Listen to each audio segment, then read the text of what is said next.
មើអើយអើយខ្មៅមានផងគឺឈ្មោះនួនល្អងទេថាអូនខ្មៅតែតាមការបដុងសាច់សមកថៃតែមកកាយស្រីថ្លៃហើយខ្មៅពីតូចឆ្នាំថ្មីខ្មៅពេញក្រមុំរូបល្អសែនសំគ្មានស្រីណាដូចខ្មៅជាស្រីខ្មែរគ្រប់លក្ខសំសូន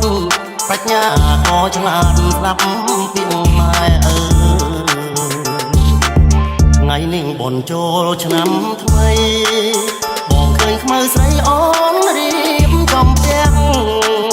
បោករៀនទេវតាដាក់ការខ្វាយព្រាំងដាំស្លរូតរៀងជូនម្ដាយទៅវត្តបងឃើញខ្មៅពូនភ្នំខ្សាច់